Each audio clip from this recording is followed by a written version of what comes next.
Hello and welcome to episode 6 of Missle Industries XB Fairmont Hardtop project.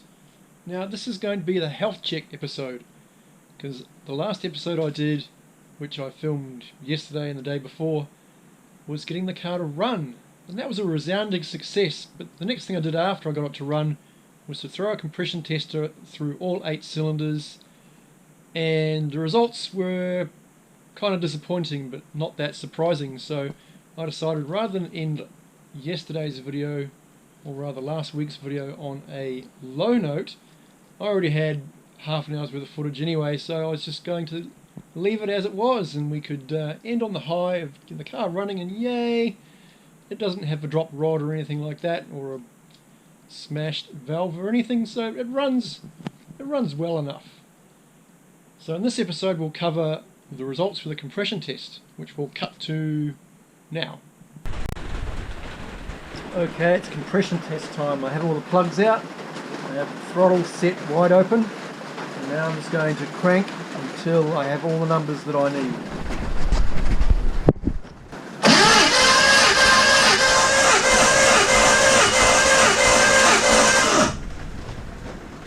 Ooh, it's garbage!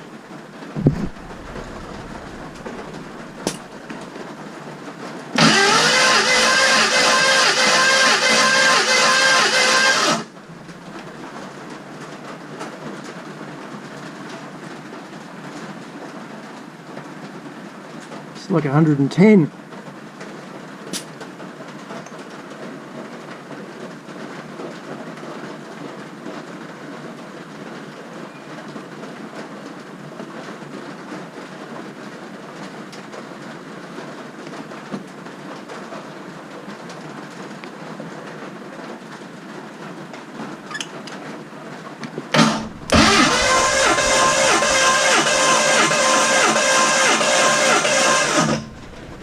$130.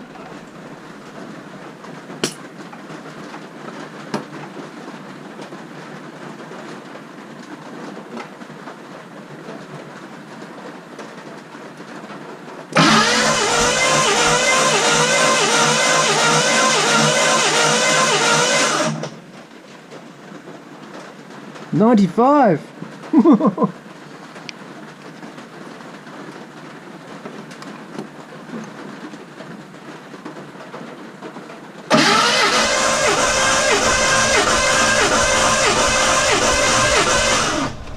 $120.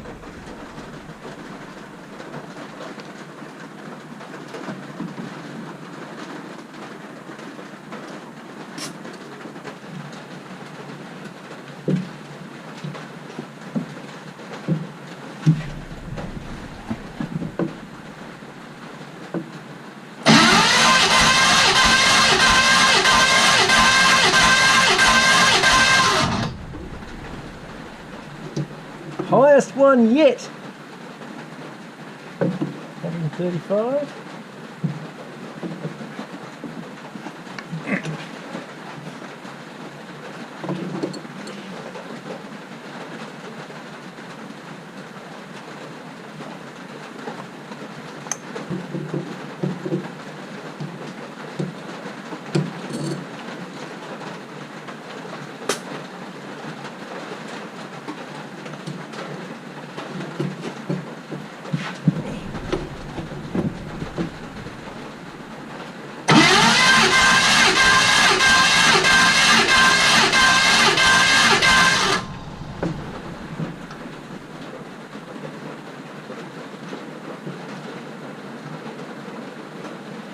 $135 again.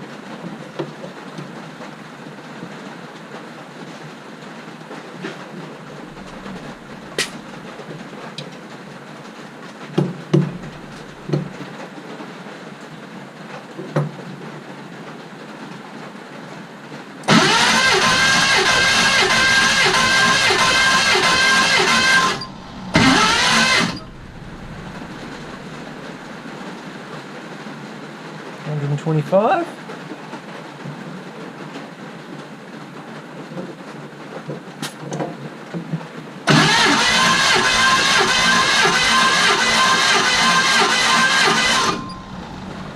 120.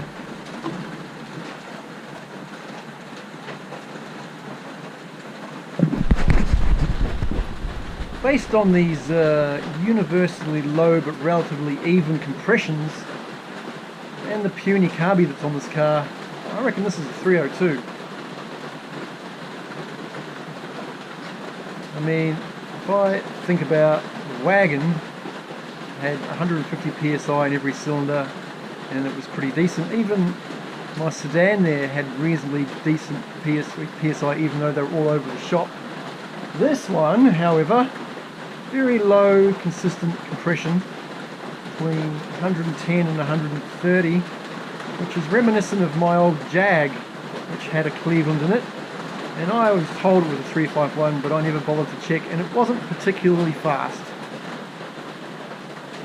And it had very similar compressions to this. I think my Jag had 130 psi in every cylinder, and it was pretty weak, even though it sounded nice. So with the exception of cylinder 2, they're all around 110 to 130, which is super lame.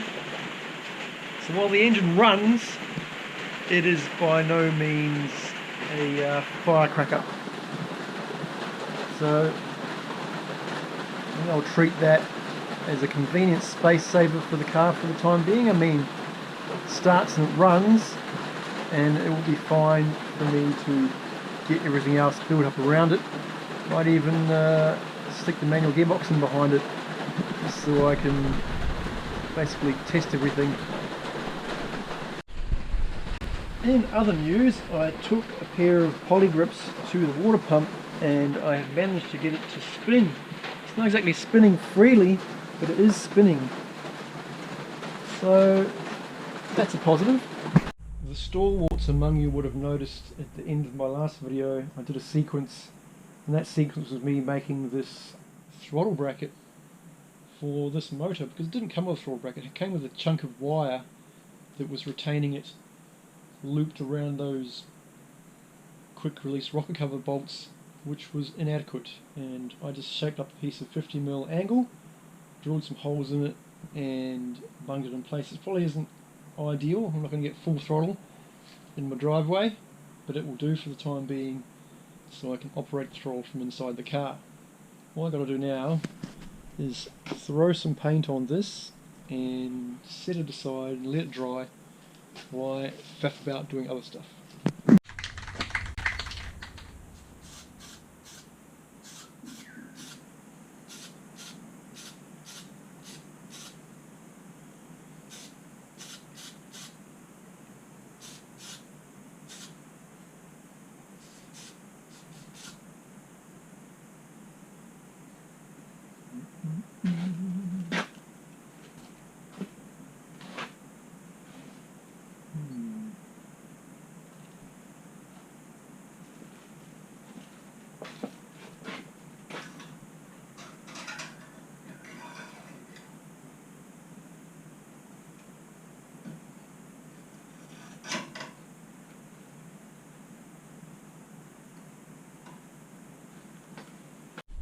While I was at a loose end this morning, I actually went over the inside of the engine bay with a damp cloth and tried to pick up as much of the dust and dirt on the yellow as I could.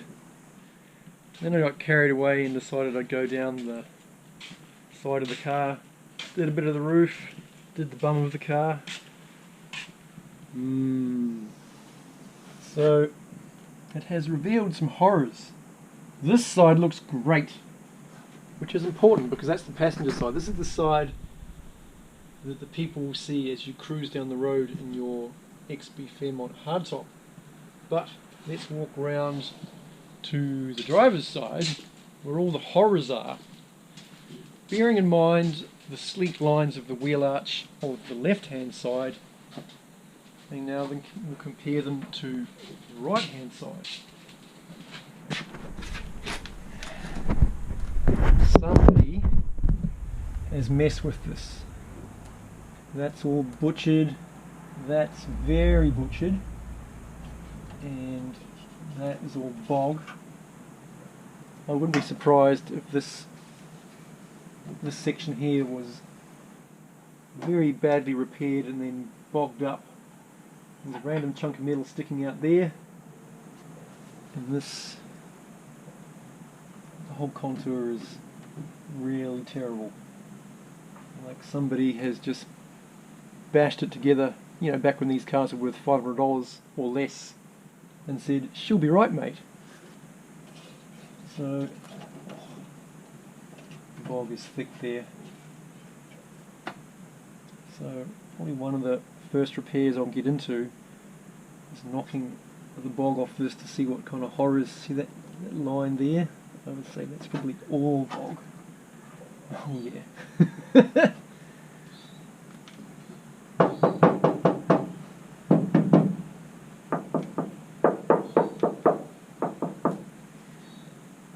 But that's not going to be addressed in this episode. It's just what I found while I was cleaning. I was up here going, oh yeah, seems about right, doesn't seem too horrific. Got down here and I went, after I wiped all the dirt away, woof, that's bad. It's really bad. It's not full quarter ripple bad. Maybe a little bit. But not a deal breaker. You know how hard these cars are to find, any condition. I will soldier on.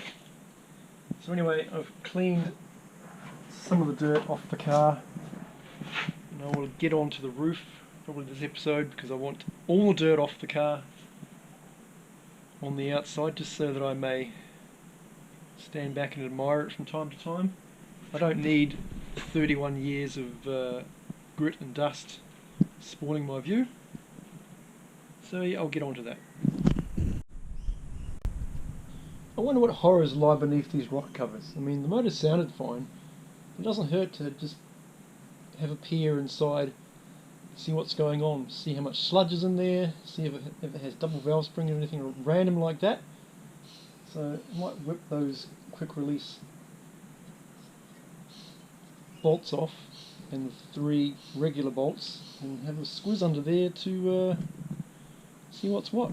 I don't expect to see anything amazing. Certainly don't expect to see roller rockers or anything like that. But you know, you always live in hope, but let's have a look.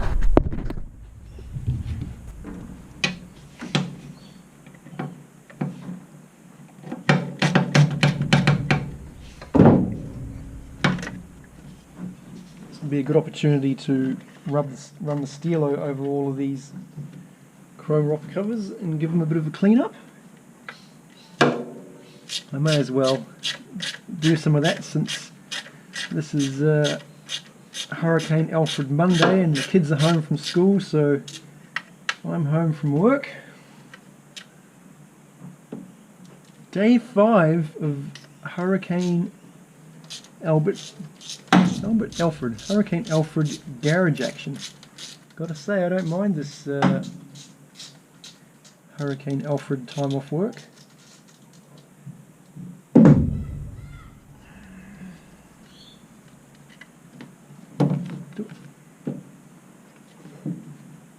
People don't like these quick release bolts, but I've kind of always wanted a set of them on a car, and it's a shame that this set is not complete.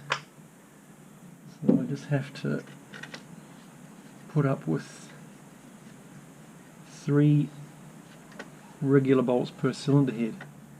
But ever since I was a kid and I saw these on muscle cars back in the day, I've always wanted a set on a car of my own, just for shits and giggles, because it looked like a cool thing to have, kind of like a chrome air cleaner or a chrome rocker cover. It's just one of those little extra accessories for your muscle car for that hot rod effect. I mean, you can't deny the utility. Look how quickly I'm taking this rocker cover off.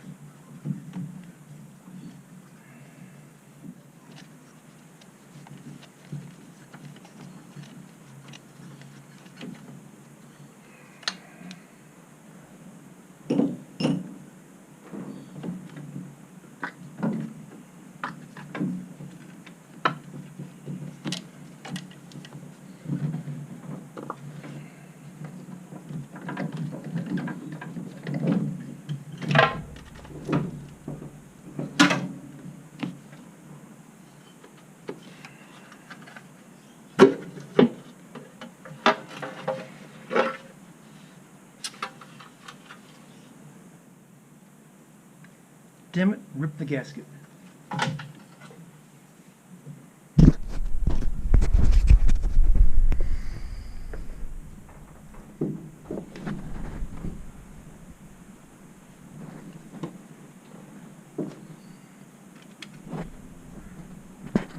Doesn't really tell us much, does it?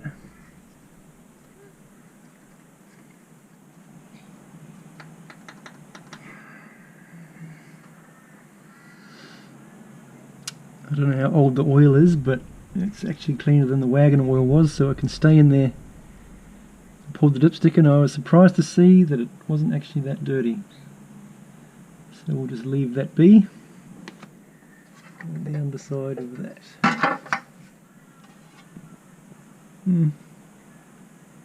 It's not so bad.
I should probably do the other side now, shouldn't I?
Something about the cooling system on this car.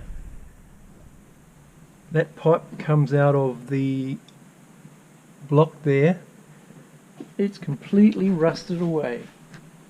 Now I've done a quick search on the internet and brass ones are readily available. How am I going to get what's left of that out of there? I'll just chisel it away, carefully drill it out. Leave your thoughts and comments in the comments section to give me some guidance, because I don't want to stuff it up. I imagine since it's a cast iron block, I can be pretty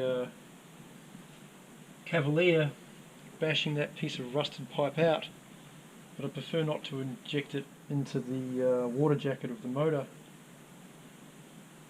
The one sticking out of the water pump looks fine, even though I'd like to replace that water pump, but realistically I shouldn't spend any money on this motor at all beyond basic stuff just to get everything running and working. So the brass pipe is on its way. I just need to figure out how to get the old pipe out. That way I can get this thing to hold coolant while I move it around. There, much tidier. Now if only I had a drop base air cleaner to go over that motor temporarily so it didn't look so abandoned.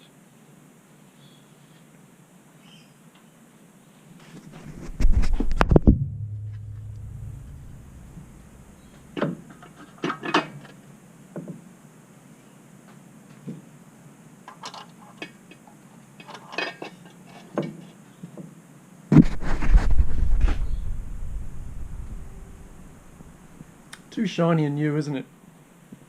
What I think I'm going to do is put that black air cleaner on the wagon and then put the rusty air cleaner on this car because it just seems more appropriate. Obviously I'll put that Poverty 14 by 3 inch filter on this car and leave my U-Butte Aeroflow 14 by 4 inch filter on the other car. But we'll just have the resplendent black Aeroflow drop base cover to go with it. So let's do that. I actually have a set of black Aeroflow rocker covers to go with this Aeroflow air cleaner, which was going to be a present for this car after it got registered. Trust me, I will get around to putting those black rocker covers on.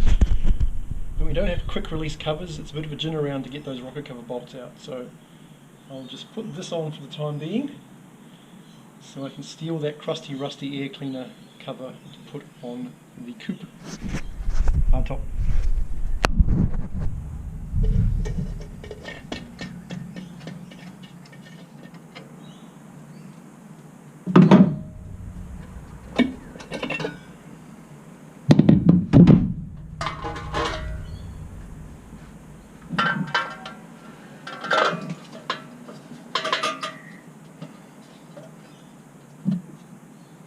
What are you doing to me?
Yay! Just like I bought one.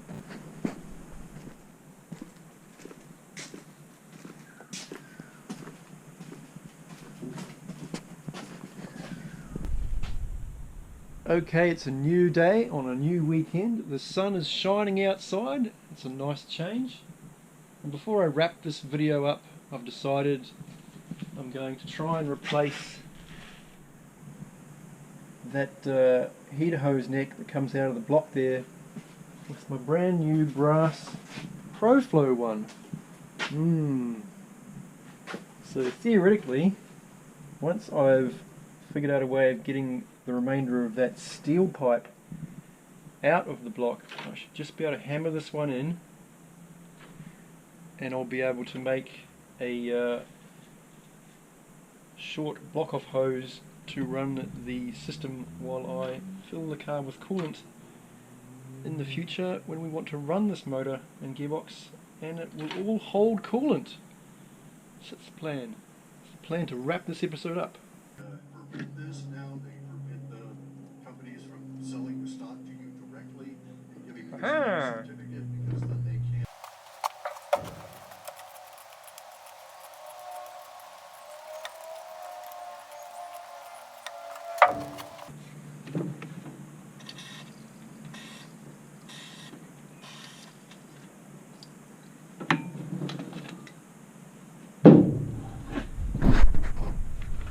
There we go.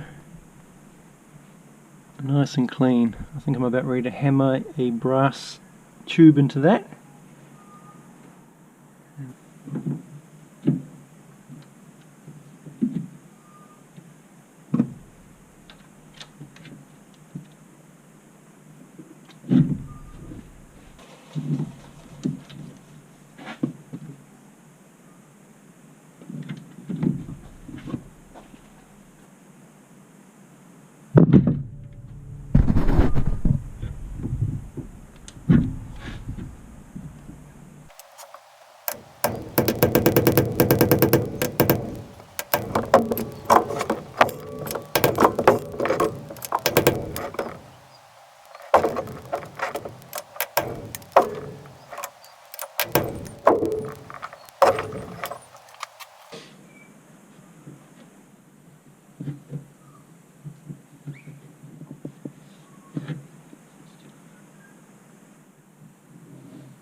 Okay, the front of the motor is back together again. The water pump's been freed up and I've reinstalled the belt in the fan.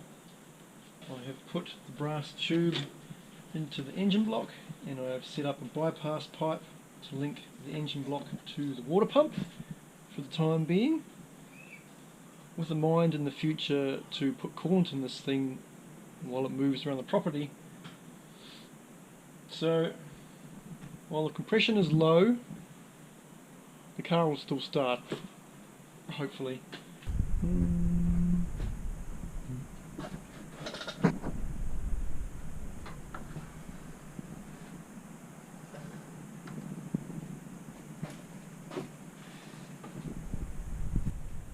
Summary time for episode 6 health check for Missle Industries XB Found Fairmont Hardtop project.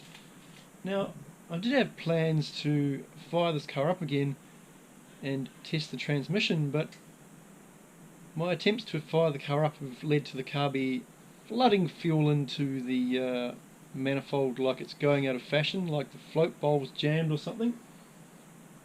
And I'm not interested in finding out what the problem is with that carburetor for that engine, because neither of them factor into my long-term plans for this car. So yay, the car runs, and now it's time to move on to other projects in the next episode.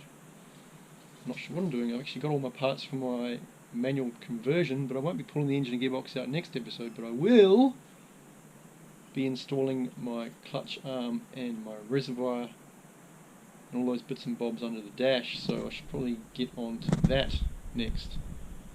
So in summary, the compression's not great, the carby is tiny, the engine might be a 302.